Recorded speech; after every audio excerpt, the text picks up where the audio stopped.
교독하겠습니다. 제가 먼저 읽겠습니다. 너는 조각목으로 상을 만들 때 길이는 2규빗, 너비는 1규빗, 높이는 1규빗 반이 되게 하고 순금으로 싸고 주위에 금테를 두르고 그 주위에 손바닥 넓이만한 턱을 만들고 그 턱 주위에 금으로 테를 만들고 그것을 위하여 금고리 넷을 만들어 그 네 발 위 네 모퉁이에 달되 턱 곁에 붙이라. 이는 상을 맬 채를 꿰 곳이며 또 조각목으로 그 채를 만들고 금으로 싸라 상을 이것으로 맬 것이니라. 너는 대적과 숟가락과 병과 붓는 잔을 만들 때 순금으로 만들며 상 위엔 진설병을 두어 항상 내 앞에 있게 할지니라. 아멘. 네, 우리는 지금 계속해서 성막에 대한 말씀을 함께 받고 있습니다. 지난번에 성막은 참 성전 대신 예수님에 대한 모형이라고 했었잖아요. 원형은 예수님이고 구약의 모양이 성막이라고 했어요. 모세가 시내산에서 하나님께 받은 성막은요, 사람 마음대로 임의로 지을 수 있다고 했나요? 안 된다고 했어요. 네. 철저히 하나님이 보여주신 설계도대로만, 하나님이 보여주신 모양대로만 만들 수 있는 거라고 했습니다. 하나님께서 모세에게 성막에 대한 하늘의 원형을 보여주시고 그것을 모양을 따라 이 땅에 지은 것이 성막이죠. 그런데 그 원형이 뭐였죠? 그 원형은 참 성전 대신 예수님이세요. 예수님. 그럼 예수님이 집처럼 생겼나요? 텐트처럼 생겼나요? 천막처럼 생겼나요? 아니죠. 예수님의 모양이 건물인가요? 사람이 아니라 건물인가요? 그런 의미가 아니라고 했어요. 예수님은요, 우리와 같은 인간으로 오셨어요. 우리와 같은 형상으로 인간으로 오셨어요. 이 출애굽기 25장부터 나오는 그 성막에 대한 모든 내용은요, 예수님의 겉모양을 묘사하는 게 성막이 아니라 예수님께서 어떤 분이신지, 예수님의 인격과 예수님의 사역과 예수님의 가르침을 여러 관점에서 비추어서 우리가 알 수 있는 모습으로 그려준 거예요. 이 땅에 지어진 성막을 통해서 우리는 하나님께서 우리에게 보내주실 그 참 성전 되신 예수님이 어떤 분인지를 바라볼 수 있게끔 하신 거죠.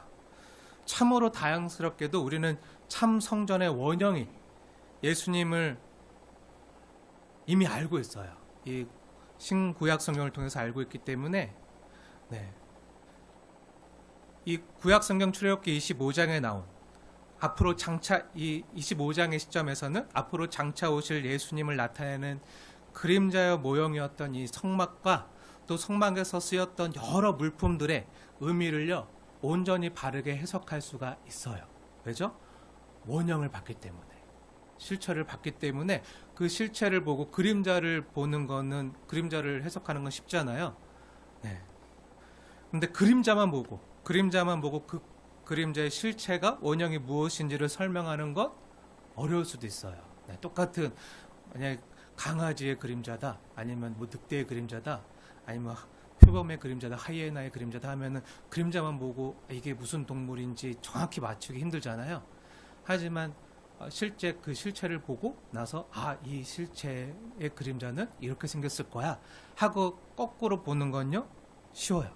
네, 그런 것처럼 하나님께서 우리에게 이미 이 성경을 통해서 이 참 성전의 원형인 예수님을 보여주셨기 때문에 우리는 구약 출애굽기에 나오는 또 레위기에 나오는 이 성막과 성막에 쓰시던 물품들에 대한 거를 온전히 바르게 해석할 수 있게 되었어요. 근데 아직 유대인들은 모르잖아요.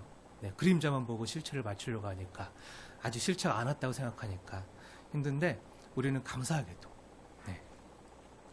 예수님을 이미 보았고 알기 때문에, 성령님을 통해서 그 예수님을 만났기 때문에 우리는 이 성막과 또 성소에서 쓰이던 물품들에 대한 그런 많은 의미들을 깨닫게 되었습니다. 은혜죠. 네. 그래서 모세가 하나님께 시내산에서 받아서 하나님의 설계도대로 지은 이 성막과 또 성막에서 쓰이던 모든 물품들은요, 다 뭐라고 했었죠? 예수님에 대한 그림자라고 했었잖아요. 예수님을 상징하는 거라고 했어요. 그래서 우리가 2주 전인 지난 시간에 이스라엘의 성막에 대한 전체적인 그림을 같이 봤잖아요. 이스라엘 성막. 이 성막에 대한 설명이 힘든 게 하나님이 다 말씀으로 기록해 놓으셨으니까 이 말로만 보면 뭔지 잘 모르는데 그림으로 보니까 어땠죠? 아, 저렇게 생긴 거구나. 바로 알잖아요. 네, 그 성경을 보면 힘들 수 있어도 네, 그 그림을 보면 쉬울 수 있어요. 근데 우리가 성경 기록된 성경 말씀을 통해서 봐야 되니까 아, 이게 뭔지 모르겠다 하는데 네, 그런 분들을 위해서 오늘도 네, 준비를 했습니다. 한번 보여주세요. 네. 우리가 지난번에 봤던 그 장막, 하나님의 설계대로 지어진 거룩한 장막 우리가 봤잖아요. 그 세마포로 감싼 성막들이 있고요. 네, 이게 세마포로 감싼 성막들이 있고요. 그리고 여기 번제단에서 우리 대신 죄를 속하는 희생 제물이 드려져서 우리가 하나님께 제사함의 은총을 입고, 그리고 제단에 드렸으면, 희생 제물을 드렸으면 어떻게 해야 되죠? 그러고 나서 온몸이 피일 거 아니에요. 손이 다 피로. 왜냐하면 그 레위기의 제사 방식이 나오는데 그걸 어떻게 하죠? 제사장이 하는 게 아니에요. 제사장이 하는 게 아니라 누가 하죠? 내가 해요. 내가. 제사장이 소 잡아주는 게 아니에요. 내가 잡아요. 그럼 뭐 도끼나 칼로 소나 그 염소나 양을 치면 한 번에 죽나요? 아니죠. 그러면 한 번에 안 죽어요. 아무리 힘센 장정이 한 번에 쳐도 쉽지 않아요. 그럼 이걸 내가 여러 번 그럼 온몸에 피일 거 아니에요? 막 가만히 있겠어요? 막 뛸 거 아니에요? 막 뛰고 온몸에 피고, 그리고 그거 창자나 그 안에 내장을 다 끄집어내서 불사르고 다 해야 되잖아요. 그걸 누가 하죠? 내가 하는 거예요. 내가? 제사장이 안 해줘요. 내가 직접 그 제단에서 다 그걸 각을 뜨고, 그 양이나 소의 각을 다 자르고 뜨고 내장까지 다 끄집어내고 다 살고 다 피를 뿌리고 막 하면 온몸이 피투성이겠죠. 손이 다 피투성이니까 성소에 들어갈 때 어떻게 해요? 저 물두멍에 나가서 손을 깨끗이 씻는 거예요. 씻고 그리고 거룩한 성소에 들어가는 거예요. 그러니까 이게 어떨 때요? 죄 한 번 질 때마다 죄 한 번 질 때마다 제사장의 은총을 얻기 위해서 하나님 앞에 나갈 때 죄 있는 모습을 못 나가잖아요. 그럼 죽잖아요. 그럼 우리가 죄 질 때마다 맨날 이걸 소나 양의 희생제사가 필요하니까. 그건 죄 짓는 게 쉽겠어요? 아, 내가 쉽지 않겠죠. 네. 아무튼 그렇게 희생제사를 드리고 물두멍에 나가 손을 정결하게 씻고 다시 한번 뭔가 마음을 성결히 하고 죄 짓지 말고 죄 짓고 살면 안 되겠다. 거룩하게 살아야겠다. 이렇게 온몸이 땀과 피투성이 된 채 깨끗이 씻은 다음에 이제 네 겹의 덮개로 덮여져 있는 성소에 들어가는 거예요. 성소에 들어가고 그 거룩한 장소인 성소에는요, 휘장을 중심으로, 네, 휘장이 가운데 있어요. 휘장을 중심으로 전실과 후실이 나뉘는데요. 성소의 휘장 뒤쪽에는 1년에 딱 한 번 대속제일에 대제사장만 들어갈 수 있는 지성소가 있어요. 지성소가 있는데 그 지성소에는 뭐가 있다고 했었죠? 우리가 지난번 시간에 함께 봤던 언약궤와 속죄소, 시은소라고도 불려요. 은혜를 받는. 그래서 하나님께서 거기서 내가 너와 만나리라 했던 그 언약궤와 속죄소가 있고요. 그 휘장 앞이 성소라고 했어요. 휘장 앞이 성소인데요. 성소에는 뭐가 있죠? 진설병을 놓아두던 떡상이 있고요. 그리고 등잔대가 있고요. 7 촛대라고도 하는데 정확히 말하면 등잔대가 맞아요. 초는 없어요. 등잔대가 맞고요. 그리고 분향단, 휘장 앞에 분향단이 있었다고 했어요. 기억나시죠? 지난주 우리 25장 말씀을 통해서 이런 것들을 함께 봤는데, 그래서 지난번 시간에는 지성소 안에 있던 증거궤와 시은소라고도 불리던 속죄소에 대한 은혜를 나누었고요. 오늘은 지성소 앞에 부분이에요. 지성소 앞에 부분에 있었던 그 전실에 있었던 성소에서 쓰이던 물품 중에, 성소에서 쓰이던 물품이 뭐가 있다고 했었죠? 3가지가 있다고 했어요. 진설병을 놓아두던 떡상과 금장대, 금등대라고도 하고요. 그 분향단 3개가 있는데, 오늘 본문 말씀은 이 떡상과 진설병, 떡상과 진설병에 대한 얘기를 함께 해볼 텐데요. 이따 보여주시지. 다시. 좀 이따가. 이게 안 되네, 이게. 결론부터 말하면요. 떡상과 진설병 역시 생명의 떡인 예수님을 보여주는 구약시대의 그림자라고 할 수 있어요. 모형이죠. 이 떡상 역시 마음대로 만들면 안 되고 하나님의 설계도대로 정교하게 제작이 되어야 되는데요. 아까 본 거 잊어버리시고 머릿속으로만 상상해서 그려보세요. 머릿속으로만 오늘 말씀 그대로. 하나님 말씀하십니다. 모세야 너는 이렇게 지어라 라고 이제 한번 여러분이라면 어떻게 만들지 한번 상상해 보시고 생각해 보세요. 이 떡상 역시요. 언약궤처럼 증거궤 있잖아요. 그 언약궤처럼 조각목으로 아카시아 나무로 상을 만드는데 가로 약 90cm 보면 2규빗 그 너비 그 길이는 2규빗. 규빗이 뭔지 알아요? 여기 손끝에서부터 여기까지 팔꿈치까지 이게 한 규빗이에요. 이게 한 규빗 한 45cm 정도 돼요. 그래갖고 2규빗이니까 한 약 90cm. 그리고 세로 한 규빗이니까 너비는 한 규빗이니까 45cm. 높이는 한 규빗 반이니까 한 68cm 정도 되는 크기였어요. 그러니까 이 정도 크기예요. 이 정도 크기의 떡상 역시 언약궤처럼 조각목으로 만든 다음에 겉에는 순금으로 칠해요. 네. 그러니까 원래는 나무 원목으로 만든 다음에 겉에는 다 금으로 칠하는 거예요. 금으로 칠하고 또 주위에 갓빛상 금태를 두르고요.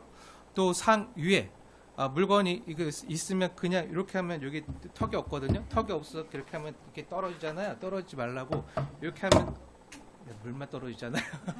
네, 떨어지지 말라고 턱이 있어요. 이 턱을 만들었어요. 턱을 손바닥 넓이만한 턱이면 이 정도 넓이겠죠. 이 정도 넓이 턱으로 딱 만들었어요. 떨어지지 말라고 거기 떨어지지 말라고 만들고 네. 그리고 그 턱 주위에도요 금으로 테를 둘렀어요. 금으로 테를 두르고 또한 이동할 수 있도록 이 떡상 역시 언약궤처럼 이동할 수 있도록 메고 이동할 수 있도록 금고리 넷을 만들고요. 고리 넷을 만들고 금으로 싼 채는 그 꼬챙이 같은 거 긴 나무 네, 꿰 수 있는 그 긴 채 나무를 만들고 그것도 다 금으로 칠해요. 금으로 칠한 다음에 그걸 이제 매가지고 언약궤처럼 메고 이동할 수 있도록 했어요. 네. 그러니까 예수님께서 우리 항상 함께 임마누엘 하시면서 우리와 동행하신다는 걸 상징하기 위해서 이렇게 매일 동행하실 뿐만 아니라 매일 일용할 양식을 주신다는 걸 상징으로 나타내는 거예요. 그 상 위에 그리고 그 상 위에는요 대접이 있고요. 숟가락과 병과 붓는 잔을 만들 때 이것은 모두 순금으로 만들도록 했어요. 안에 뭐 모형이 뭐 다른 게 아니라 그 철로 만든 다음에 금칠한 게 아니라 쇠로 만든 다음에 금칠한 게 아니라 이건 다 순금으로 100% 순금으로 만들게 했고요. 또 상 위에는 진설병을 두어서 진설병이 뭐죠? 네, 떡이에요, 떡. 네, 진설병, 진설에 놓은 떡 해서 진설병. 네, 진설병을 두어서 항상 요 앞에 있게 했어요. 네, 말로 설명하려니까 감이 잘 안 오시죠? 이걸 아까 그림 보여주면 이렇게 돼요. 이렇게 생겼어요. 네, 이렇게. 네, 이 내용이 3절에서 30절까지 써 있는 거예요. 그 내용이에요. 저 딱 이 내용을 만들면 이렇게 돼요. 네, 이 모습이에요. 여기 두 줄로 6겹으로 쌓아 올려져 있는 회색 빛깔의 둥그런 떡이 바로 뭐죠? 진설병이에요. 진설병. 병이 아니에요. 네, 꽃병, 막 그 유리병 그런 게 아니라 네, 떡 할 때 병이에요. 네, 진설병. 그리고 진설병 위에는 뭐가 있죠? 네, 향유잔이 올라가 있어요. 네, 아까 우리가 함께 읽었던 성경 본문과 한번 자세히 비교해 보세요. 네, 근데 오늘 본문을 푸는 열쇠가요 23절에 나와 있는데요. 23절 개역 개정 성경은 아무리 자세히 봐도 안 나와 있어요. 근데 이 3절 말씀을 원문이나 영어 성경으로 보면요, 이 3절이 이렇게 시작해요. 너는 조각목으로 이렇게 시작하지 않고 또한, 영어로는 also, 또한 너는 조각목으로 상을 만들 때 이렇게 시작이 돼요. 이게 원문에 나와 있는 말씀이에요.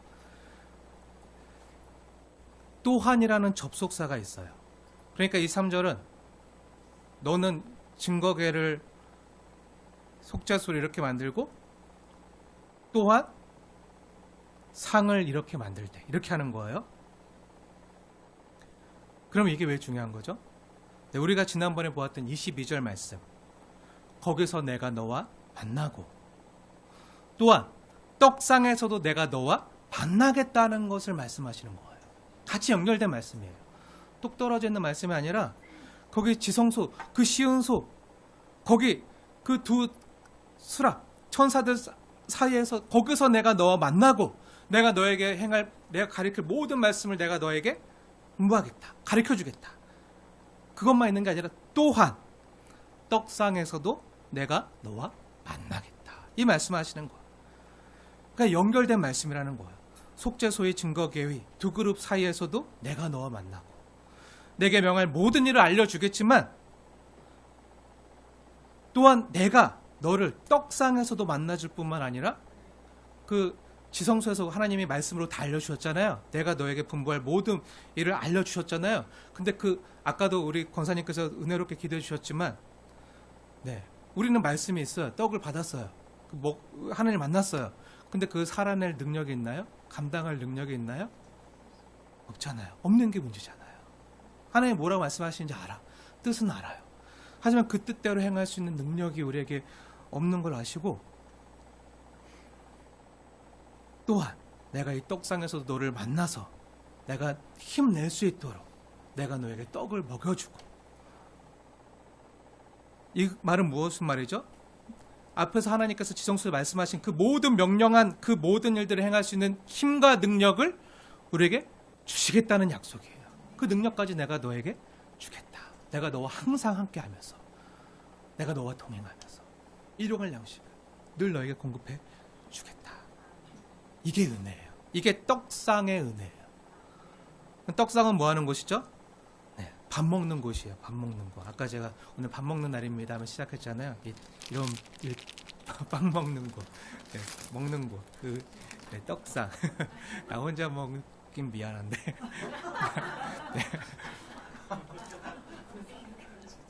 먹고 은혜를 받고 살이 되고 피가 돼.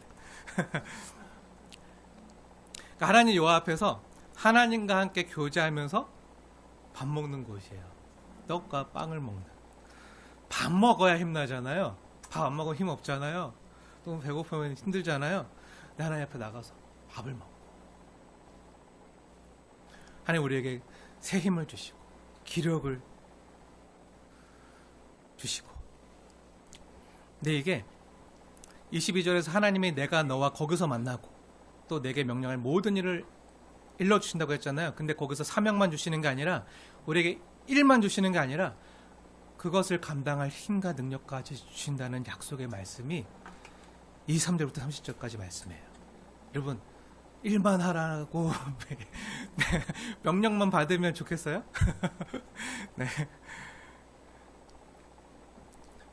우리는 먹어야 힘나요. 밥 먹어야 힘나요. 이 같이 가야지 은혜지. 같이 가야 은혜예요. 그래서 또한 거기서 내가 너와 만나고 같이 가는 거예요. 밥 먹어야 힘나듯이. 떡상은요 우리가 하나님께 힘 받는 곳이에요. 힘 받는 곳. 그리고 하나님이 우리를 하나님의 자녀로, 어여쁜 자녀로 하나님의 식구로 받아들여 주시고 하나님 아빠와 함께 밥 먹는 자리, 사랑의 식탁을 차려주는 그 자리이기도 해요. 우리 부모님들이 자녀들을 위해서 정말 힘들게 열심히 치열하게 이 추운데도 나가서 일하잖아요. 고생하잖아요. 그렇게 힘들게 고생하고 와도 그렇게 내가 고생해서 돈 번 거로 그 장 보고 와가지고 내 자녀들을 위해서 맛있게 음식을 하고 찌개를 끓이고 요리를 해서 탁 식탁에 내려놓고 또 한 가족이 저녁에 모여서 함께 식구들이 함께 밥을 먹을 때 내 자녀 입으로 그게 들어가는 걸 보면서 부모님들 어떻죠? 좋아요. 행복해요. 아, 그게 보람이에요. 이러는 보람. 그렇게 하나님이 우리를 불러주시고 사랑의 식탁을 차려주시고 이걸 먹고 내 자녀가 잘 자라야 되는데 기대하고 그걸 먹고 이제 편안히 잠들고 또 다음날 학교 가고 또 이렇게 자라가는 거잖아요. 그런 것들이 이루어지는 장소가 바로 이 성소예요. 성소에서. 그리고 30절 보면 이 떡상 위에는요 진설병을 항상 두어. 진설병은 빵이라 그랬어요. 떡. 이걸 항상 두어서 이 진설병이 하나님 앞에서 떨어지지 않도록 말씀하셨어요. 이 진설병에 대한 자세한 말씀이요 레위기서 24장에 나오는데요.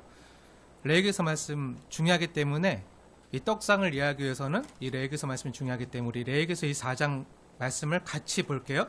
출애굽기 25장 표시해 놓으시고 레위기서 24장 5절부터 9절까지 말씀을 같이 볼게요. 번갈아 가면서 비교해 보세요. 자세히 우리 같이 읽어볼게요. 레위기서 24장 5절부터 9절 말씀 함께 읽겠습니다. 시작. 너는 고운 가루를 가져다가 떡 12개를 굽되 각 덩이를 10분의 2 에바로 하여 여호와 앞 순결한 상 위에 두 줄로 한 줄에 6씩 진설하고 너는 또 정결한 유향을 그 각 줄 위에 두어 기념물로 여호와께 화제를 삼을 것이며 안식일마다 이 떡을 여호와 앞에 항상 진설할지니 이는 이스라엘 자손을 위한 것이요 영원한 언약이니라. 이 떡은 아론과 그의 자손에게 돌리고 그들은 그것을 거룩한 곳에서 먹을지니 이는 여호와의 화제 중 그에게 돌리는 것으로서 지극히 거룩함이니라. 이는 영원한 규례니라. 아멘. 아멘. 네, 우선 6절 말씀을 보면요. 이 떡상을 가리켜서 하나님께서 뭐라고 말씀하시죠? 네, 여호와 앞 순결한 상이라고 말씀하세요. 이 진설병을 놓아두던 이 떡상이요, 순결한 상이라는 거예요. 여호와 앞에 있는 순결한 상. 하나님 앞에, 그러니까 하나님 앞에 순결히 행하라는 의미가 담겨 있는 상이기도 해요. 이 떡상 위에 고운 가루로 만든 12개의 떡이요, 두 줄로 한 줄에 6개씩 진열되어 있어요. 한번 다시 보여주세요. 6개씩 진열되어 있고요. 네, 이렇게 쌓여 있는 거예요. 6개씩 두 줄로 쌓여 있고요. 이 떡상, 고운 가루로 만든 12개의 떡이 두 줄로 한 줄에 6개 진설되어 있어요. 진설에 놓았다고 해서 진설병이라고 불리기도 하지만 사실 이 진설병의 의미는요, 얼굴의 빵이라는 뜻이에요. 그 위에 보면 테이블 오브 쇼브레드라고 쓰여있잖아요. 네. 얼굴의 빵. 원문 그대로, 히브리어 원문 그대로 발음하면요, 원문 그대로 발음하면 렘파님이에요. 이 진설병이 렘파님인데요. 렘은 빵이에요. 렘은 빵이에요. 빵이고 파님은 뭘까요? 얼굴이에요. 파님은 얼굴이에요. 그래서 렘파님, 얼굴의 빵이에요. 그러면 얼굴의 빵이라는 뜻은 무엇일까요? 그럼 혹시 창세기에서 야곱이 야복 강가에서 하나님의 사자와 씨름을 한 후에 그곳 이름을 뭐라고 줬죠? 베들레헴 아니죠? 분이엘. 네, 분이엘이라고 줬죠? 베들레헴 예수님 탄생하신 네, 이제 성탄절이 다가오고 있어요. 네, 분이엘. 네, 야곱이 야복 강가에서 하나님의 사자와 씨름한 후에 그곳의 이름을 분이엘이라고 불렀어요. 왜 그렇게 불렀죠? 하나님의 얼굴을 배웠다. 하나님을 대면해. 하나님의 얼굴을 배웠다고 해서 분이엘이라고 불렀어요. 하나님의 얼굴을 배웠지만 죽지 않았다. 그 은혜에 감사해서 분이엘이라고 불렀는데, 근데 분이엘은요, 콩글리시 발음이에요. 콩글리시. 그 히브리 원문을 우리 한글말로, 원래는 정확히 말하면 원문, 히브리 원문 발음 그대로 분이엘을 말하면요, 퍼니엘이 돼요. 퍼니엘. 근데 퍼니엘. 콩글리스로 분이엘이 된 거예요. 분이엘로. 개혁개정, 옛날 개혁 한글에 분이엘로 기록해놔서 이제 분이엘이 된 건데, 정확한 발음은요, 퍼니엘이 맞아요. 퍼니엘. 네. 퍼니엘은요, 파님이라는 얼굴에서 온 거예요. 파님. 그러니까 파님이 퍼니가 된 거예요. 파님이라는 얼굴과 엘이 뭐죠? 하나님이잖아요. 엘이라는 하나님이 더해진 말로 하나님의 얼굴이라는 뜻이 분이엘이에요. 하나님의 얼굴. 하나님의 얼굴이라는 뜻이 분이엘이에요. 근데 이 빵이 뭐라고요? 진설병이 뭐라고요? 얼굴의 빵이잖아요. 누구의 얼굴이죠? 하나님의 얼굴. 그러니까 뭐죠? 그때 야복강가에서 야곱이 간절히 기도하고 있을 때 어떻게 하셨죠? 하나님이 찾아오셨잖아요. 느닷없이 갑자기 찾아오셨잖아요. 그러니까 분이엘 뿐만 아니라 이 렘파님, 이 진설병의 의미가 뭐죠? 하나님의 찾아오심. 하나님의 찾아오시는 거예요. 거기서 또 내가 너를 만나고 또한 하나님 찾아오셔서 임재를 나타내는 말씀이에요. 분이엘도 그렇지만 여기 얼굴의 빵이라는 진설병 역시 하나님의 얼굴이라는 뜻으로 하나님의 임재를 가리켜요. 임재. 그리고 늘 하나님의 임재 앞에 살아야 할 것을 하나님의 백성들에게, 자녀들에게 말씀하는 의미이기도 해요. 사랑하는 여러분, 우리 코람데오라는 말은 잘 아시죠? 코람데오. 코람데오 어느 나라 말이죠? 라틴어예요. 로마 사람들이 쓰던 라틴어. 네, 코람데오. 데오는 하나님, 코람은 앞에서. 뜻은 뭐죠? 하나님 앞에서 라는 뜻이 코람 데오잖아요. 사랑하는 여러분 축복합니다. 늘 하나님 앞에서 진실되게 살아가십시오. 하나님 얼굴 앞에서 살아가세요. 아무도 보지 않는다고 나 혼자 있을 때 마음 편하게 뒤집지 마시고요. 하나님 앞에서 살아가세요. 순결한 여호와의 상으로, 그 상 위에 올려져 있는 여러분으로 기억하시면서 살아가십시오. 하나님 앞에 진설되어 있는 여러분임을 기억하시고 그렇게 하나님의 백성답게 살아가십시오. 또 하나님 앞에 살아간다는 건요, 또 다른 의미가 있는데요. 네, 사람 앞에서만 살지 말고 하나님의 얼굴 앞에서 살라는 거예요. 무슨 말이죠? 사람의 이목 앞에 살지 말고 하나님의 시선 앞에 살라는 거예요. 사람의 얼굴이나 표정은요, 보이잖아요. 너무 잘 보이죠. 제가 무슨 표정 지을게요.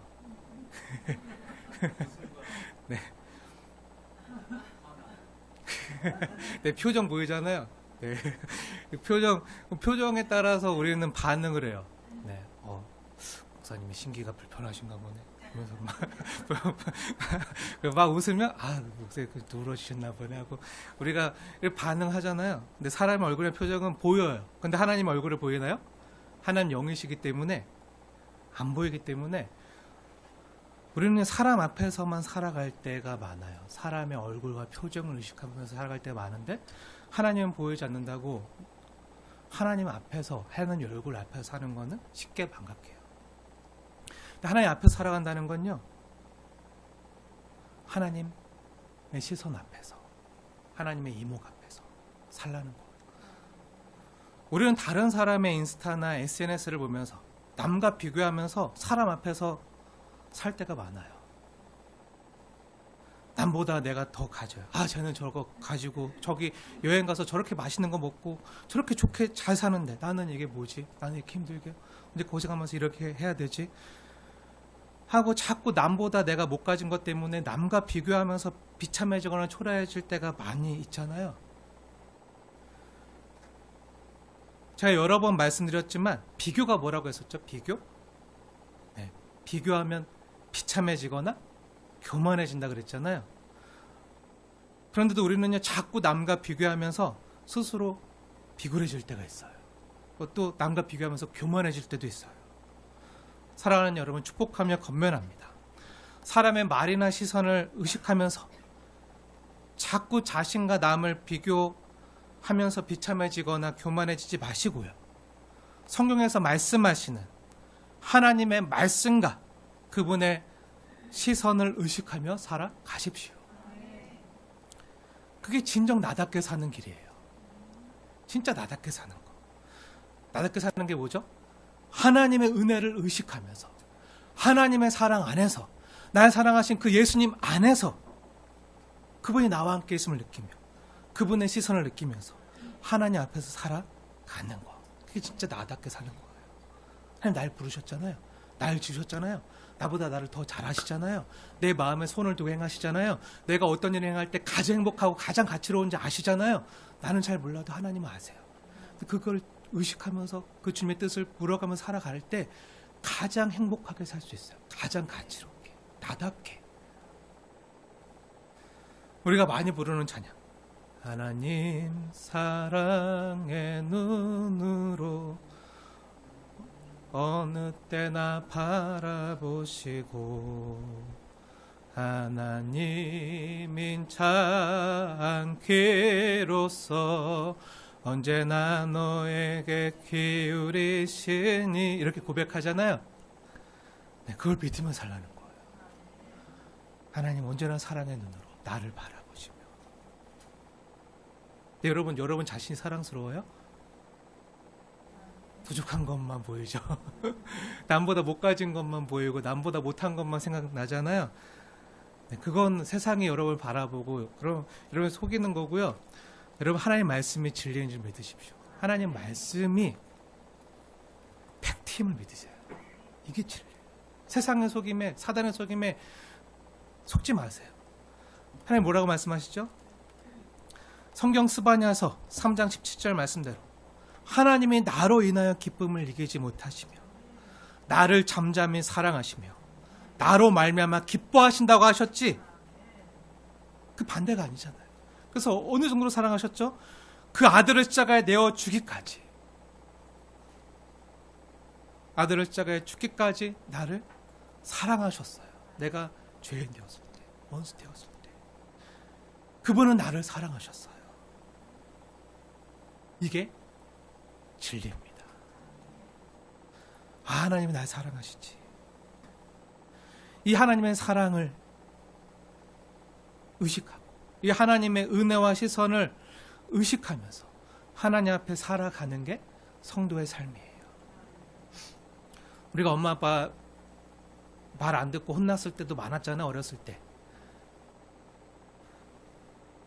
근데 어떻게 되죠? 저녁 되면 아, 내가 시험 못 봤는데, 아, 잘못했는데, 아, 숙제 안 했는데, 막 그래도 저녁 되면 어떻게 되죠? 먹잖아요. 밥 먹으면서 네, 다시 회복되잖아요. 네.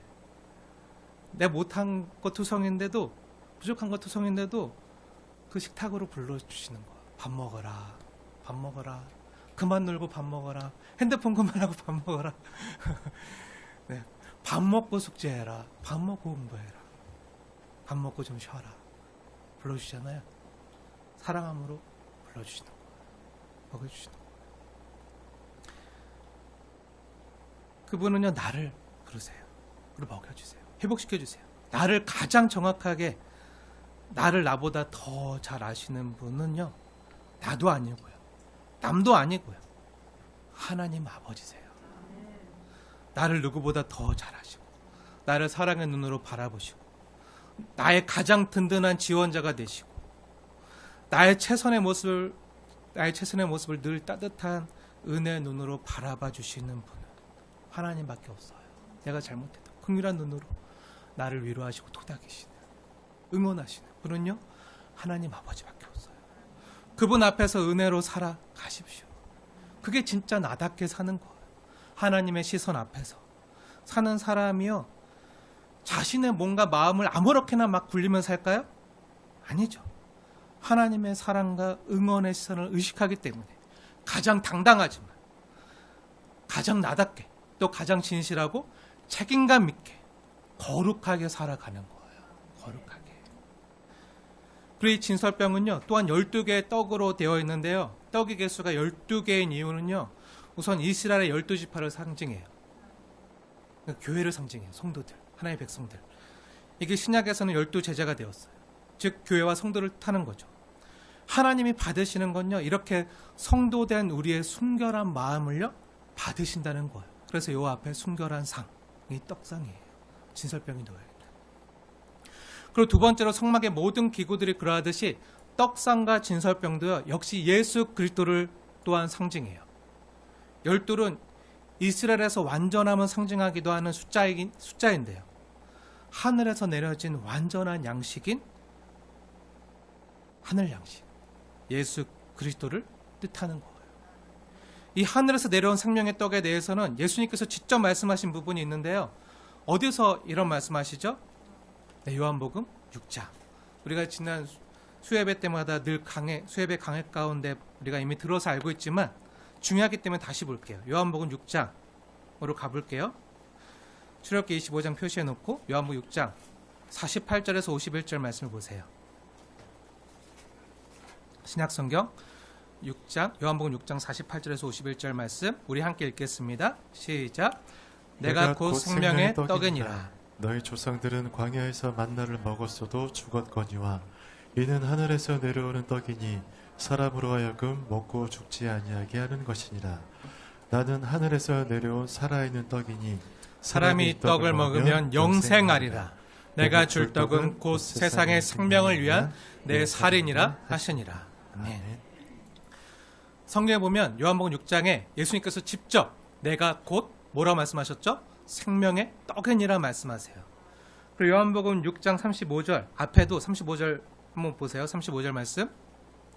거기서 다시 한번 예수님께서 자신을 가리켜서 생명의 떡이라고 말씀하시는데요, 우리 35절 말씀도 함께 읽겠습니다. 시작. 예수께서 이르시되 나는 생명의 떡이니 내게 오는 자는 결코 줄이지 아니할 터이요 나를 믿는 자는 영원히 목마르지 아니하리라. 아멘.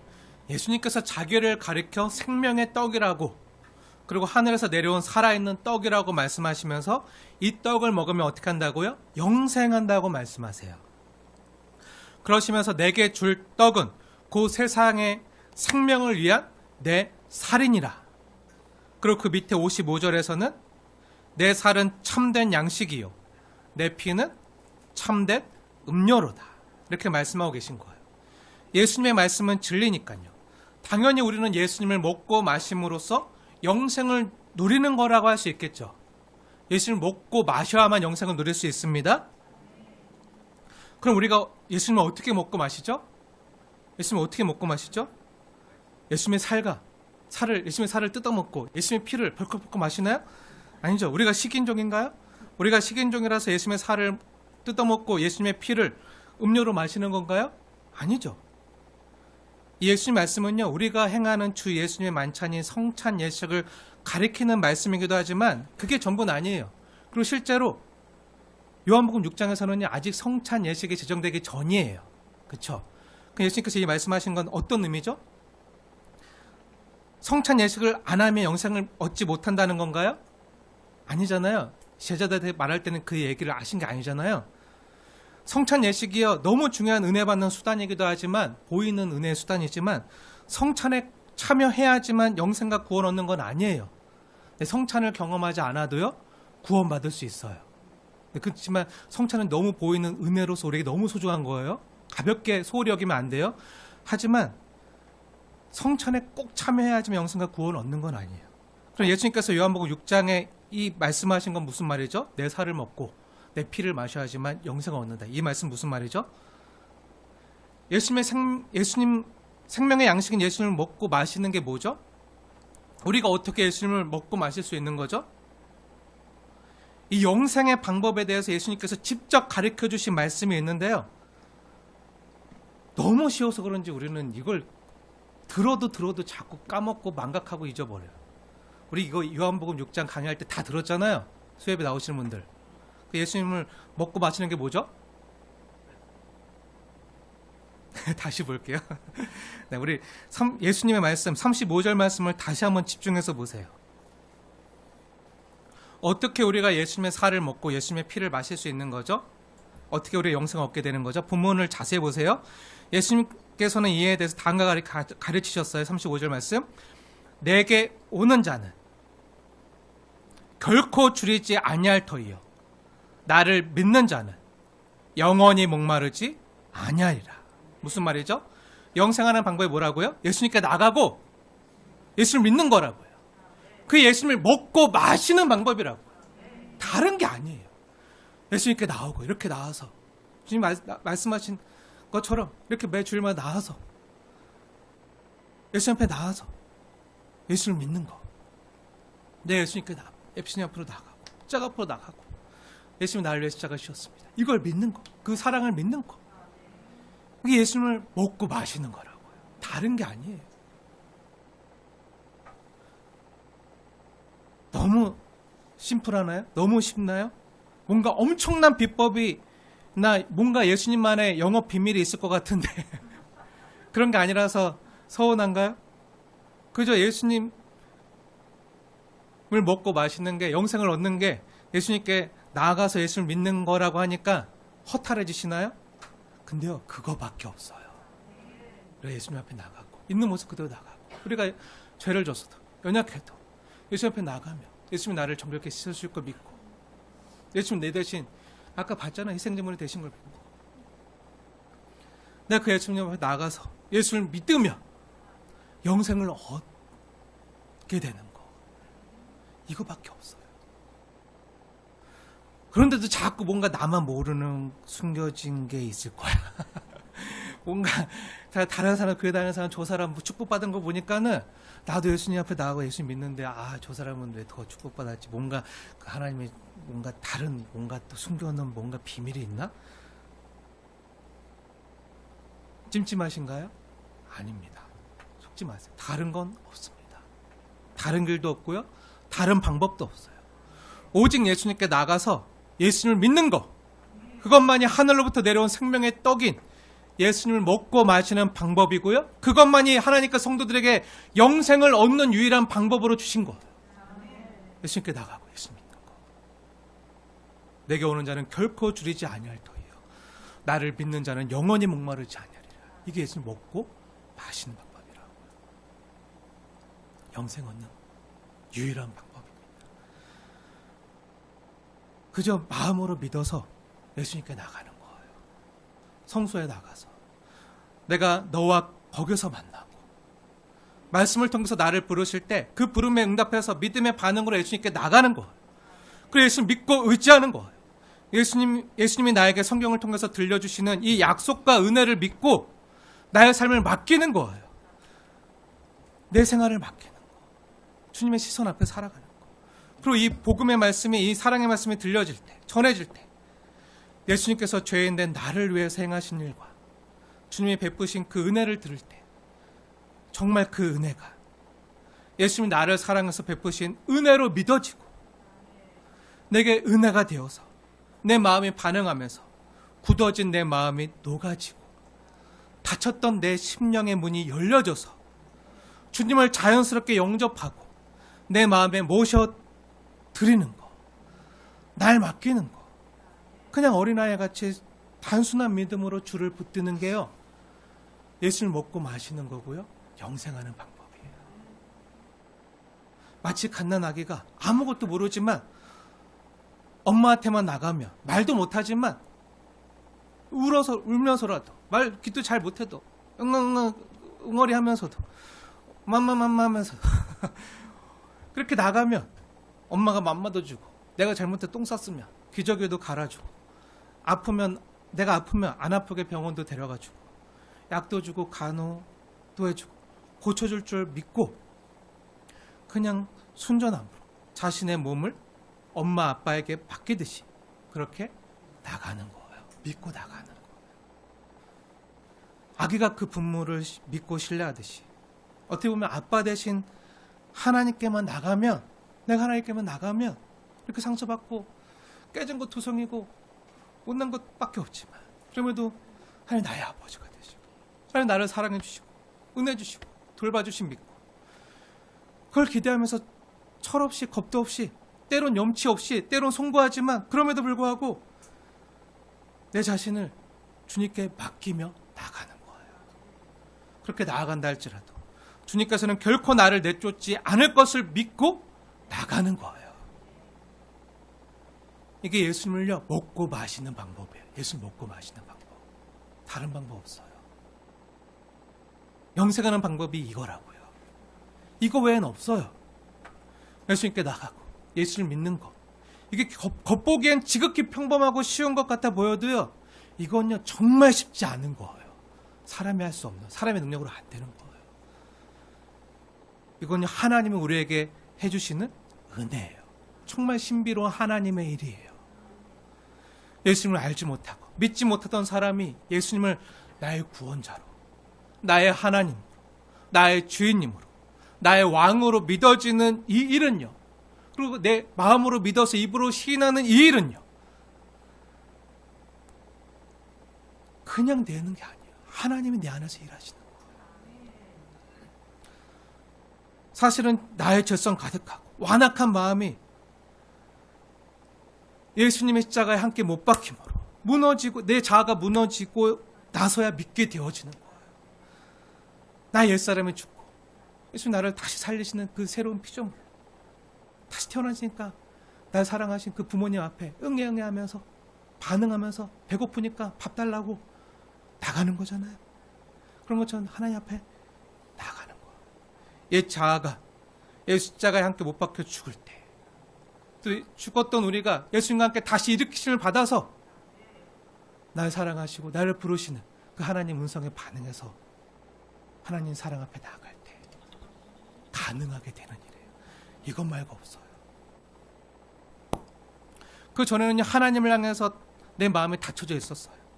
하나님 얘기를 들어도요, 전혀 하나님께 내 심장이 반응하지 않아요. 두근두근 뛰지 않아요.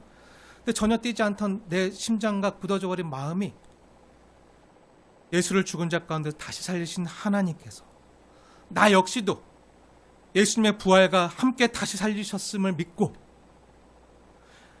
예수님 십자가와 부활의 복음을 듣고 성령님의 은혜와 감화 감동으로 이 복음이 믿어지게 되었을 때 하나님이 허물과 죄로 죽었던 나의 영혼을 다시 살리셨을 때 비로소 하나님께 대하여 응애응애하며 갓난아기처럼 나갈 수 있는 거예요.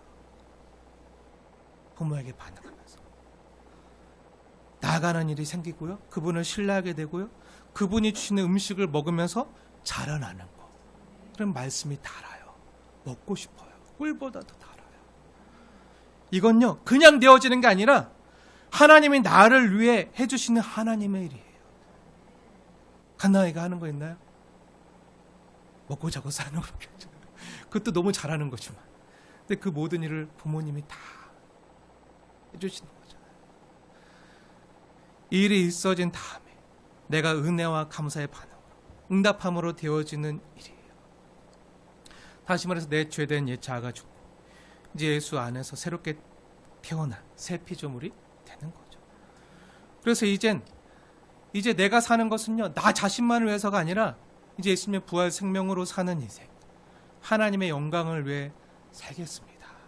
고백하는 자가 되는 거예요. 그 사랑을 맛보고 그 사랑을 알고 하나님을 더 알고 싶어지면 여러분 중에 그런 분들이 있을 거예요. 예전에 성경 읽는 게 힘들었고 싫었고 지루하고 잠 안 올 때만 봤는데 언제부턴가 하나님의 말씀이 막 고파지고 말씀을 읽고 싶고 말씀이 너무 꿀보다 달고 주님께 나가서 기도하는 게 정말 그 어느 것보다 행복하고 이러다 주님 오셨으면 좋겠다. 날마다 주님을 소망하고 기도하면서 주님이 나를 따뜻하게 품어주는 걸 느끼고 경험할 때마다 시간이 끝나지 않았으면 좋겠다. 그러니까 주님 사랑 앞에 나아가는 경험하신 분들도 있을 거예요. 이게요, 우리 사람의 힘으로 되어지나요? 아니죠. 하나님의 은혜예요. 그리고 아까 레위기서 24장 7절 말씀과 아까 보았던 떡상과 진설병 그림을 다시 한번 보여주세요. 그 그림을 자세히 보면요, 그 진설병 위에 정결한 유황을 두었어요. 정결한 유황. 그 떡 위에, 진설병 위에 그 유황이 든 잔이 있잖아요.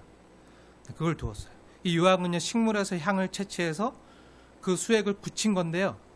이제 성탄절이잖아요. 유황과 모략과 그걸 황금을 드렸잖아요. 이거예요. 네, 동방에서 드린 유황. 그 식물에서 향을 채취해서 그 수액을 굳힌 거. 이건 역시 예수 그리스도를 상징해요. 예수님을 상징해요. 왜 예수님을 상징하죠? 예수님이 향기로운 제물이심을 상징하는 거예요. 향기로운 제물. 레위기서 24장 향기로운 제물. 제 말이 아니라 화제. 그게 화제거든요. 화제. 제 말이 아니라 성경의 말씀이기도 한데요. 신약성경 에베소서 5장 2절 보면요, 이런 말씀이 있어요.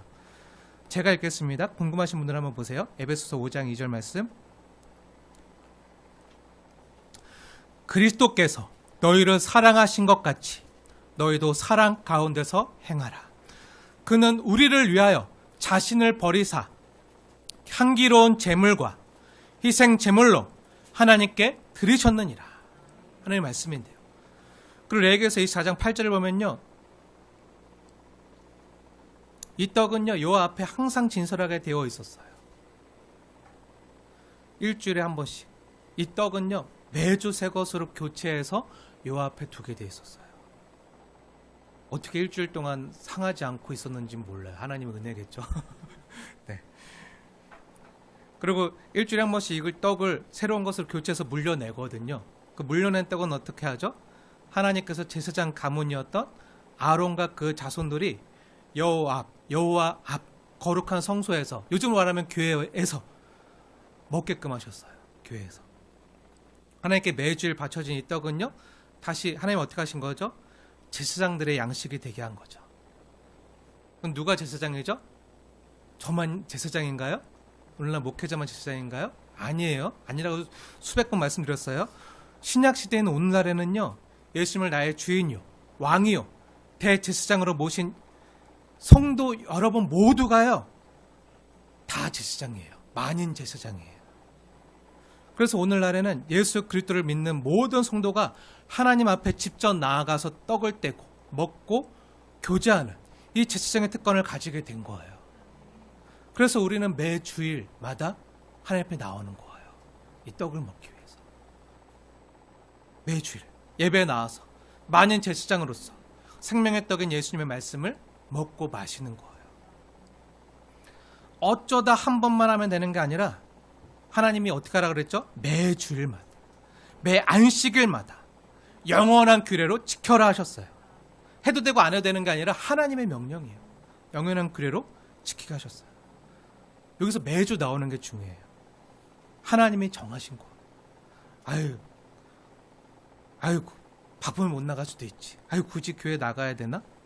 그냥 나 혼자 마음으로 잘 믿고 잘 살면 되지 하는 분들도 간혹 있어요.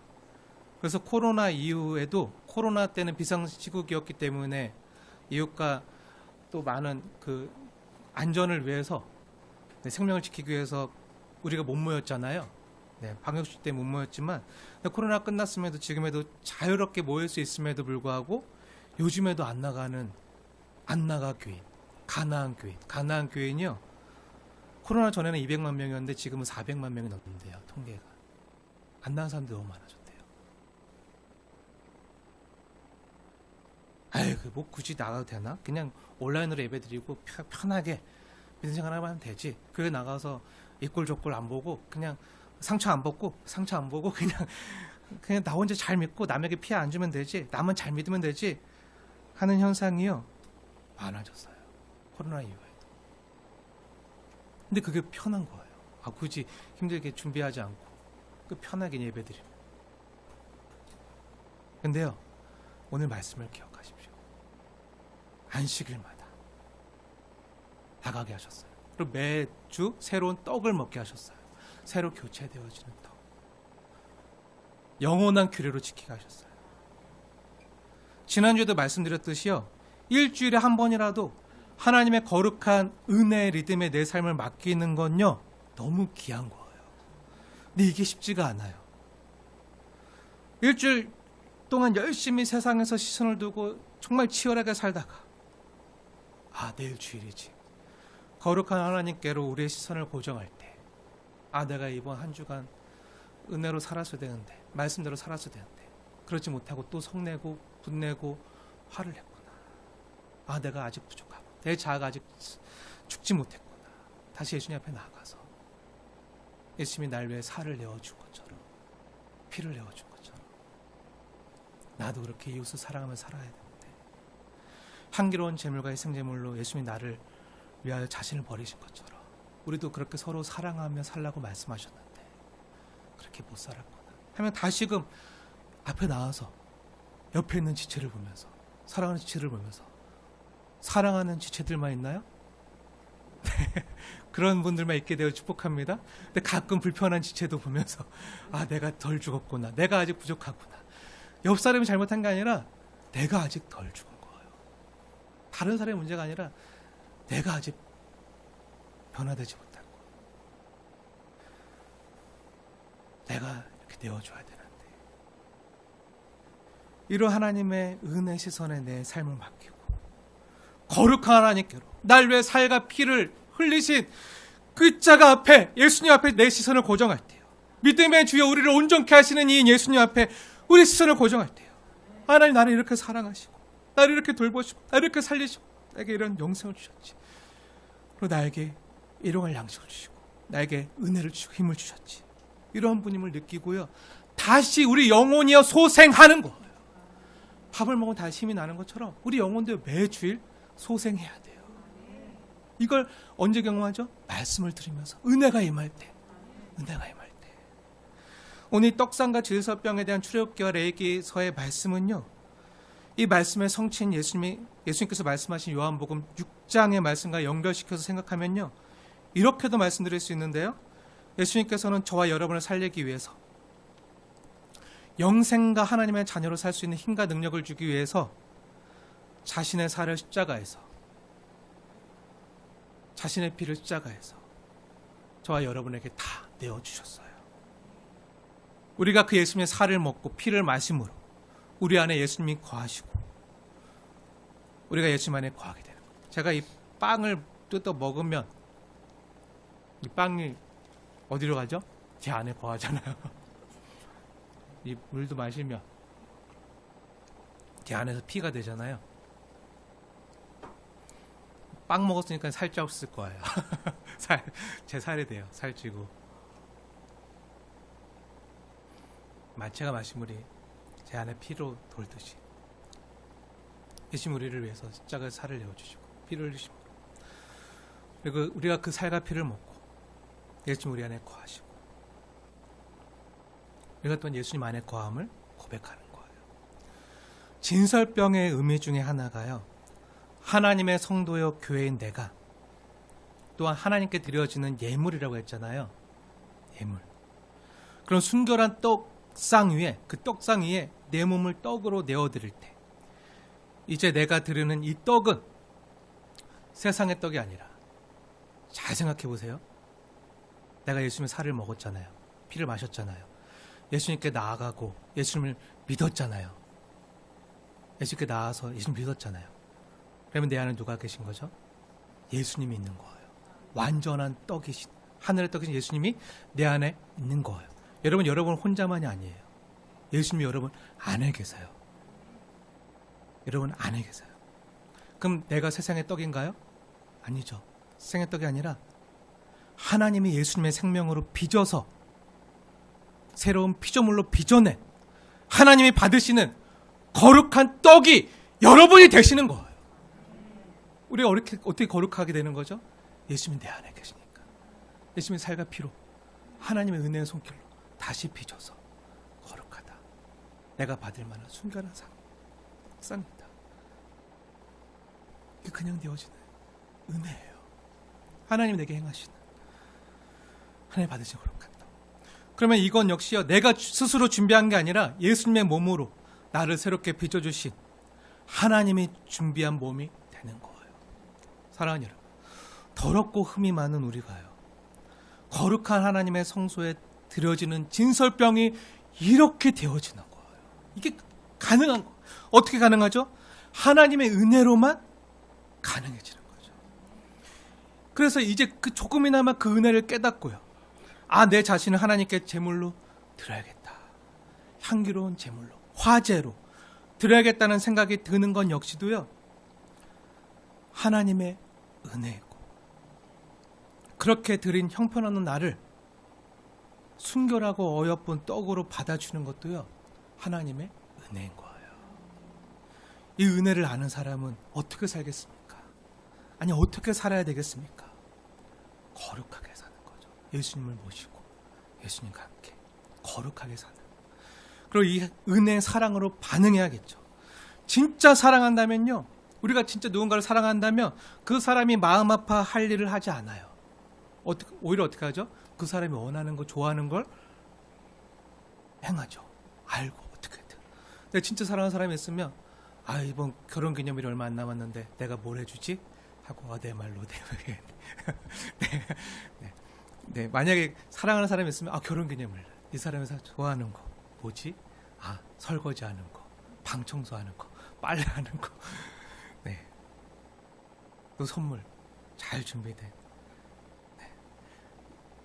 원하는, 좋아하는 걸 알아서 하겠죠.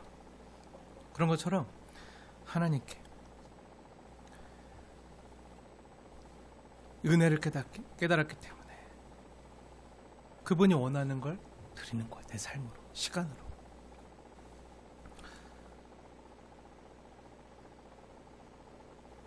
그리고 하나님이 마음 아파할 일은요, 하지 않는 거예요. 사랑하는 사람이 싫어하는 일은요, 하지 않는 거예요.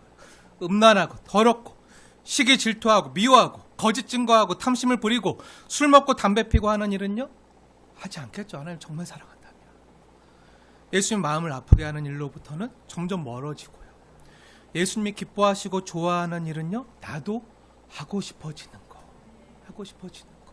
억지로가 아니라 저절로 하고 싶어지는 거. 사랑하기 때문에 하고 싶어지는 거. 그분의 기쁨이 되고 싶은 거. 그게 성화예요, 성화. 그게 하나님 앞에 드려지는 거룩한 산 제사이고요, 하나님 받으실 만한 진설병이 되는 거예요. 사랑하는 여러분, 여러분의 몸을요, 여호와 앞, 순결한 상 위에 진설하며 살아가십시오. 이것이 여러분이 드릴 영적 예배입니다. 기도하겠습니다.